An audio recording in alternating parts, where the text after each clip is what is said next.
विभाग में चल रहे पुनः नामांकन प्रक्रिया में कई जवानों द्वारा की जा रही फर्जीवाड़ा और त्रुटियां उजागर हो रही हैं। रांची जिला की बात करें तो पुनः नामांकन प्रक्रिया में कई ऐसे जवानों का फर्जी दस्तावेज के साथ बहाली और बिना विभाग से कमान लिए ड्यूटी करने का मामला उजागर हुआ है, जिसे त्वरित कार्रवाई करते हुए उन्हें होल्ड पर रख दिया गया है और दस्तावेजों की जांच चल रही है। इतना ही नहीं, रांची जिला में रघुराम नामक एक ऐसे होमगार्ड के जवान पिछले 2 वर्ष पहले रिटायर होने के बावजूद ड्यूटी करते और वेतन उठाते चले आ रहे थे, जिनका फर्जीवाड़ा भी उजागर हुआ है। होमगार्ड कमांडेंट कौशिक कुमार ने बताया कि विभाग के नियमानुसार 4 वर्षों में पुनः नामांकन प्रक्रिया और जवानों के फर्जीवाड़े की सूचना पर विभाग द्वारा रांची जिला होमगार्ड जवानों की पुनः नामांकन प्रक्रिया बीते 7 जनवरी से शुरू हो गई थी, जिसमें जवानों के दस्तावेज और ड्यूटी की जांच की जा रही है, जिसमें कई ऐसे जवान के दस्तावेजों में त्रुटियां पाई गई हैं। साथ ही कई ऐसे जवान हैं जो बिना कमान लिए पिछले 7-8 वर्षों से लगातार ड्यूटी करते चले आ रहे हैं। उन्होंने कई ऐसे तथ्य सामने रखे हैं जिसमें विभाग को वाकई में अपने जवानों का हिसाब किताब रखने में काफी दिक्कत होने की संभावना है। जवानों के फर्जीवाड़े के साथ साथ अगर विभाग की दिक्कत की बात की जाए तो कुछ ऐसी बातें सामने आ रही हैं कि बिना कमान लिए, बिना विभाग को जानकारी दिए जवान ड्यूटी कर रहे हैं, या चिंता और दिक्कत की बात है। वहीं होमगार्ड कमांडेंट कौशिक कुमार ने ऐसे जवानों से अपील भी किया है कि जो बिना कमान लिए ड्यूटी करते चले आ रहे हैं, वे तुरंत अपनी ड्यूटी की जानकारी विभाग को दें और कमान लेकर ड्यूटी करें। मेरे जॉइनिंग के बाद से काफ़ी स्क्रूटनी बढ़ गई थी। जब स्क्रूटनी बढ़ गई तो हमें 2-3 फर्जी होमगार्ड का पहले तो पता चला कि जो लोग गृह रक्षक हैं ही नहीं, वो गृह रक्षक का फर्जी वेश बना के गृह रक्षक में ड्यूटी कर रहे हैं। तो जब हमने ऐसे करीब 7 लोगों को जेल भेजा, उन पे कार्रवाई हुई, तब हमारे डीजी साहब ने बोला कि एक बार इनका पुनः नामांकन एकदम सिलसिलेवार से ढंग से हम लोग को करना चाहिए। तो इन लोग का पुनः नामांकन 4 वर्ष में होता है, तो 2021 में चूँकि लास्ट हुआ था, तो 2025 में 4 वर्ष में होना ही था। तो हम लोगों ने तय किया कि जनवरी से ही इन लोग का पुनः नामांकन शुरू करेंगे। पुनः नामांकन से ये होता है कि सारे होमगार्ड की स्क्रूटनी हो जाती है। चूँकि सारे गृह रक्षक को चूँकि 4 साल में कराना है, तो वो सारे डॉक्यूमेंट के साथ उनको उपस्थित होने बोला जाता है, उनको पंजी में साइन भी करना होता है। तो हम लोगों ने इसकी सूचना जारी की कि सारे गृह रक्षक की 2025 में पुनः नामांकन होगा। उसमें जो डॉक्यूमेंट चाहिए होता है हम लोग को, वो होता है कि उनका एजुकेशनल सर्टिफिकेट 7वां पास या फिर 10th पास है तो उसका सर्टिफिकेट, उसके बाद उनका आवासीय सर्टिफिकेट और पिछले 2 कैलेंडर वर्ष का कमान का कॉपी। चूँकि वो ड्यूटी कर रहा है, नहीं कर रहा है, एक्टिव है, नहीं एक्टिव है, ये हमें देखना बहुत ज़रूरी है।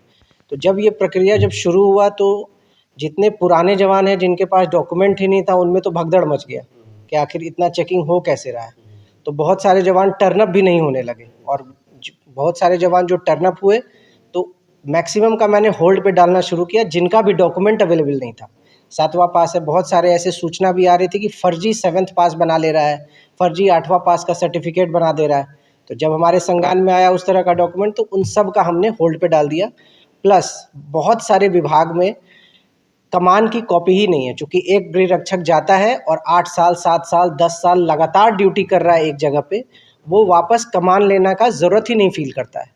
अब कमान लेना क्यों ज़रूरी है? कमान लेने का मतलब है कि आपकी ड्यूटी एक्टिव है, आप कार्यालय से अधिकृत है ड्यूटी करने के लिए। एक कमान का मैक्सिमम अवधि होता है 4 महीना तक वो वैलिड होता है। और गृह रक्षक का मूल जो हमारा नियमावली भी कहता है कि एक गृह रक्षक एक पोस्ट पे 4 महीने से ज़्यादा नहीं रहना चाहिए। अगर किसी विभाग को 4 महीने से ज़्यादा अवधि बढ़ाना है तो मैक्सिमम 1 साल तक बढ़ा सकता है, वो भी मुख्यालय का परमिशन के बाद।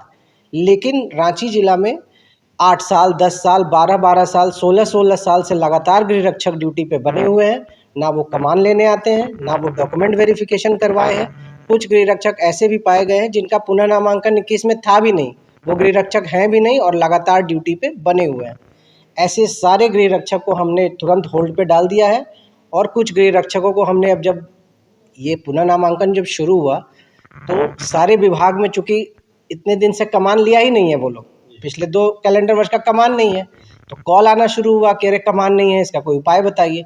तो हमने बोला कि अगर आपके पास कमान नहीं तो विभाग लिख के दे कि वो कितने दिन से वहाँ कर रहा है काम, और वहाँ का सारा डिटेल हमको भेजे। तो जब डिटेल आने लगा तो पता चला कुछ कुछ गृह रक्षक रिटायर भी हो गए और लगातार काम कर रहे हैं। ऐसे ही एक गृह रक्षक का नाम है रघुराम, जिसका सैन्य संख्या है 13,495, जो 30 अक्टूबर 2022 में रिटायर कर गया था, और अभी पिछले कुछ दिन पहले तक वो लगातार ड्यूटी कर रहा था। जैसे ही हमें पता चला हमने तुरंत होम को लेटर भी लिखा, कॉपी मार्क किया डीजी को कि ये 2 साल पहले रिटायर कर गया, इनका नाम तुरंत हटाया जाए और इनको विलोपित किया जाए गृह रक्षक से। तब से उसका फ़ोन ऑफ है, वो चला गया है और इसकी सूचना हमने दे दी है। लेकिन ये सिर्फ एक छोटा सा एग्जाम्पल था। ऐसे हो सकता है कि काफ़ी सारे गृह रक्षक अलग अलग विभाग में हों जो शायद रिटायर कर गए हों। इनका वेरिफिकेशन बहुत ज़रूरी है।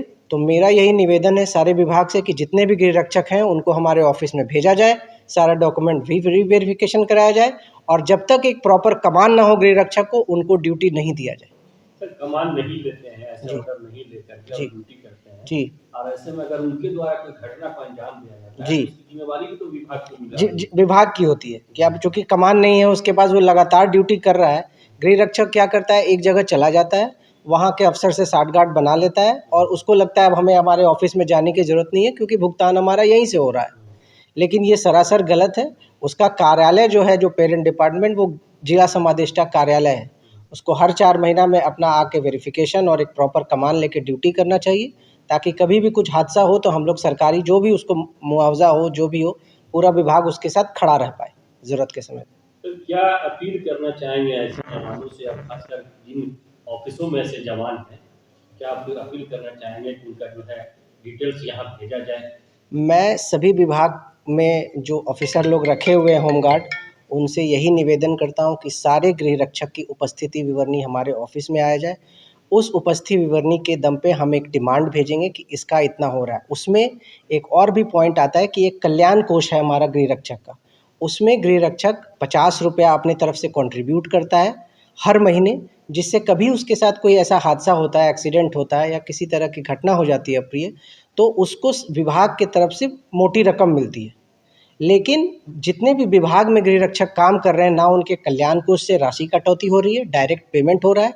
अब ऐसे में अगर उसके साथ कोई अप्रिय घटना हो जाती है, उसके कल्याण कोष में कोई राशि जमा नहीं है, तो फिर हम कैसे मदद कर पाएंगे उनको। तो उनसे निवेदन है कि वो सारे गृह रक्षक को भेजें, प्रॉपर वेरिफिकेशन हो, उनका अटेंडेंस हमारे ऑफिस में आए, और उस अटेंडेंस के बेस पे हम डिमांड भेजेंगे, तभी उसकी भुगतान हो। अशोक कुमार सिंह गृह रक्षक हैं। इनका सैन्य संख्या है 16,877। ये 2006 से लगातार एसएसपी ऑफिस में काम कर रहे हैं। जब ये अभी पुनः नामांकन में आए, ये तो 18 साल से आ नहीं रहे थे, अभी जब इन्होंने आया तो अपना जब डॉक्यूमेंट सबमिट किया तो हम एकदम शॉक्ड हो गए देख के कि ये 2006 से लगातार बने हुए हैं। पिछले 2 वर्ष का कमान तो छोड़िए, पिछले 18 साल का कमान नहीं है इनके पास। जब हमने पूछा, तो जब इनको हमने ग्रिल करना शुरू किया कि इतने दिन क्यों नहीं आए, तब इन्होंने खुद बताया कि हमने 2021 में बॉन्ड भी नहीं किया है। अब बॉन्ड नहीं किया है मतलब वो गृह रक्षक ही नहीं है, और लगातार ड्यूटी में बने रहने का मतलब है कि वो अवैध रूप से गृह रक्षक का काम कर रहे हैं और वेतन भुगतान कर रहे हैं। ये सारी समस्याओं को देखते हुए हमें लग रहा है कि सारे गृह रक्षक को हर विभाग हमारे ऑफिस में भेजे, और जब तक वेरीफाइड होकर कमान लेके ना जाए, किसी तरह का कोई भुगतान किसी को ना किया जाए। इस पर क्या कार्रवाई होगा? अब इस पे जो कार्रवाई होगा, सबसे पहले तो हमने अभी इसे डिटेन कर लिया है। अब इस डिटेन के अगेंस्ट में हम हमारे डीजी साहब से बात करेंगे कि सर इसका भुगतान 2021 से हो रहा है, इसका बॉन्ड नहीं है। अब ऊपर से जो निर्देश होगा मुख्यालय से, उस पर आगे की कार्रवाई होगी।